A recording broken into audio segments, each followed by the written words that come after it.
కట్టడానికి మళ్ళీ మోడీ చేత శంకుస్థాపన చేయించారు. ఎవరి సొమ్ము? అదే వస్తుంది సార్. ఇప్పుడు పంతాలు ఎవరి సొమ్ము కాదు, ఎవరి సొమ్ము. ఒక మాట చెప్పండి, గజెట్లో ఎందుకు పెట్టలేదు? అలా కాదు సార్, గజెట్లో ఎందుకు పెట్టలేదు? మీ పార్టీ తరఫున ఒక మాట చెప్పండి సార్. కామన్ మ్యాన్ గా నేను మిమ్మల్ని అడుగుతున్నాను, మళ్ళీ జగన్ గారు అధికారంలోకి వస్తే అమరావతిని ఉంచుతారా? మళ్ళీ 3 ఖచ్చితంగా శాసన రాజధానిగా అమరావతి శాసన రాజధానిగా అమరావతి ఖచ్చితంగా ఉంటుంది. మీ పాలసీస్ మీకుంటే కాదు, శాసన రాజు ఒక్క కట్టడం కూడా మేము కోల్చలేదు. ఒక్కటే రేకుల షెడ్డు 9 కోట్ల రూపాయలతోటి ఒక రేకుల షెడ్డు అక్రమ నిర్మాణం జరిగితే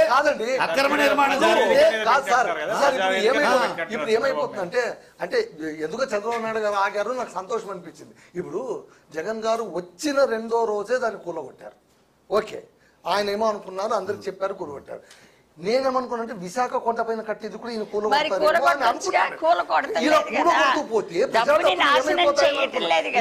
ఏమో ఆయనలో వచ్చిన పరివర్తన నేను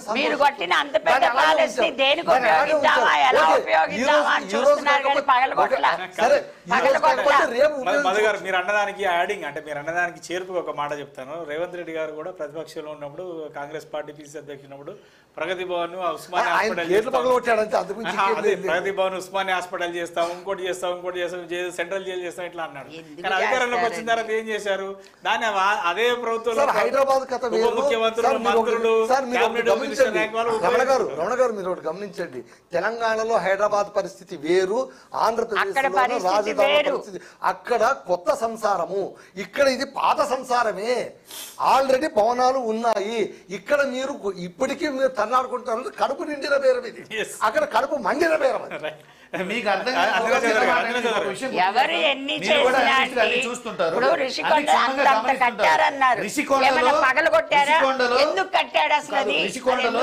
అక్రమ కట్టడం అని అది ఇదని ప్రచారం చేశారు. ఎవరైతే ప్రచారం చేశారో వాళ్ళు అధికారంలోకి వచ్చిన తర్వాత అధికారిక వేదికలలో సీఎం గారు, డిప్యూటీ సీఎం గారు అధునాతన కట్టడం జపాన్ టెక్నాలజీతో కట్టించారు, చాలా బాగుంది, వేల మొక్కలు వేశారు, ఆ కట్టడం ఒక అద్భుతం అని వాళ్ళే ఒప్పుకున్నారు. కట్టడం అద్భుతం అంటాం వేరు. దేనికి కట్టారు, ఎవరి కోసం కట్టారు అది చెప్పండి. కట్టడం అద్భుతమేనండి. సీఎం కోసమో లేకుంటే ప్రభుత్వం కోసం కట్టిందే గానీ జగన్మోహన్ రెడ్డి కోసమో ఆఫీస్ కోసం టెక్నాలజీ అవసరంలా కాదు, అది ప్రభుత్వ భవనము. ఈ రోజు చంద్రబాబు నాయుడు గారు వచ్చారు, ప్రభుత్వం దేనికైనా వాడుకోవచ్చు.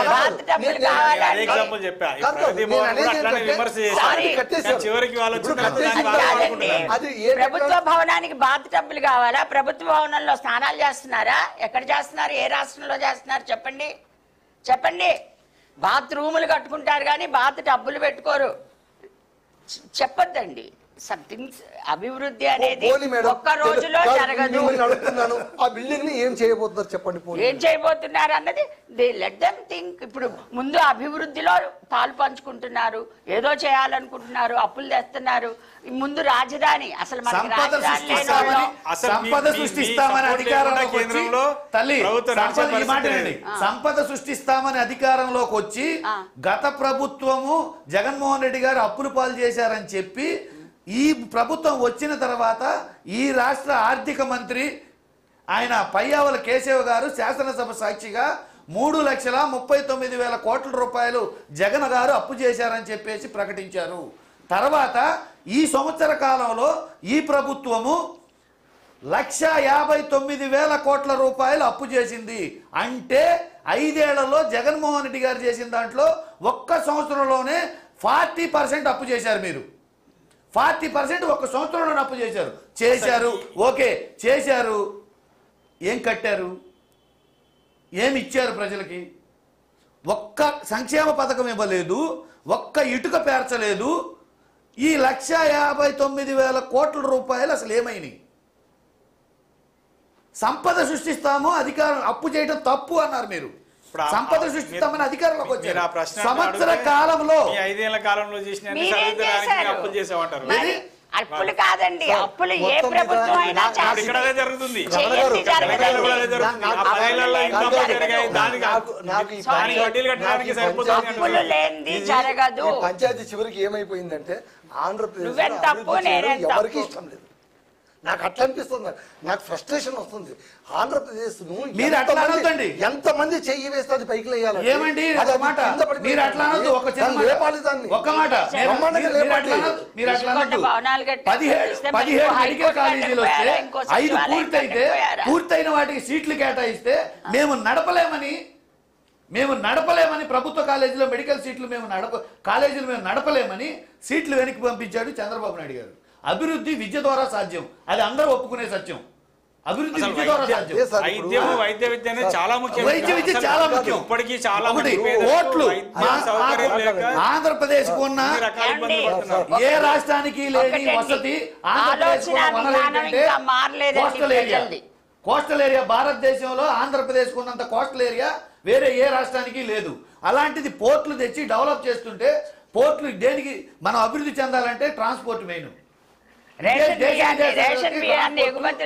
తక్కువ ఖర్చుతో అయ్యేది జలమార్గం ద్వారా అయ్యే పోర్ట్లు నిర్మిస్తుంటే పోర్ట్లు ఆపేశారు, మెడికల్ కాలేజీలు ఆపేశారు.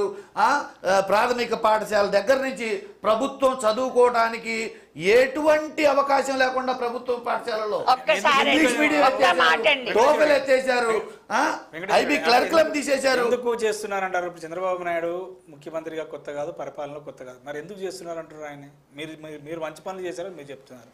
మీరు చేసిన మంచి పనులన్నింటినీ ఆయన ఎందుకు తొలగిస్తున్నాడు? ఆయన ఉద్దేశం ఏమిటి? ఆయన ఉద్దేశం ఏంటంటే ఆయనకు ప్రచారం పిచ్చి ఎక్కువ, ప్రాపగాండ కావాలి. చేసినా చేయకపోయినా చంద్రబాబు నాయుడు చేశారు అనిపించుకో, ఇంకొకరు చేశారని ఒప్పుకుంటే ఆయనకు నిద్ర పడదు.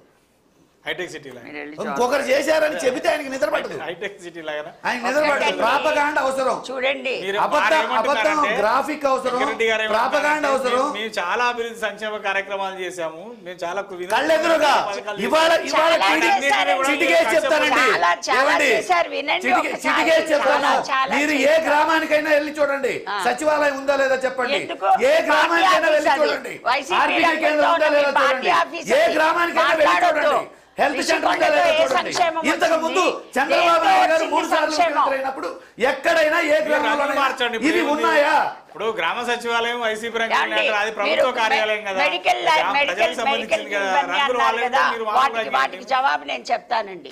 మనకి మొదటి నుంచి కూడా ఆంధ్రప్రదేశ్లో కాస్త మంచి చదువు అనగానే హైదరాబాద్కి ఎగబట్టడం అనేది ఒక అలవాటుగా మారింది. అది ఇప్పటికీ ప్రజల్లో మార్పు రాలేదు.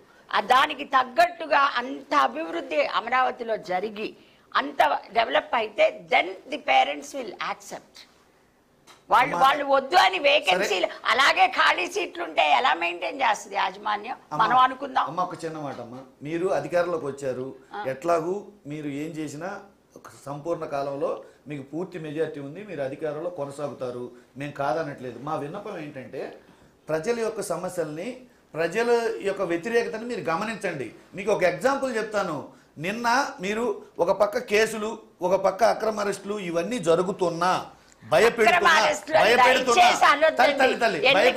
మీరు చేసిన అక్రమ అరెస్టులు ఎవ్వరూ చేయలేదు. దయచేసి మీరు ఆ మాట అనొద్దు. జరుగుతున్నా ఎవరు చేశాడో నిన్న పొగాకు రైతులకి పొదిలిలో జగన్మోహన్ రెడ్డి గారు పరామర్శకి వెళితే ఒక్కసారి మీరు ఆ వీడియోలు తెప్పించుకొని చూడండి. చూసి ఎందుకు ప్రజల్లో ఇంత వ్యతిరేకత వచ్చింది, ఎందుకు ఇంకా జగన్మోహన్ రెడ్డి గారికి ఇంత ఎత్తున భారీ ఎత్తున మనం ఇంత వస్తున్నా మీరు ఒకసారి గమనించుకొని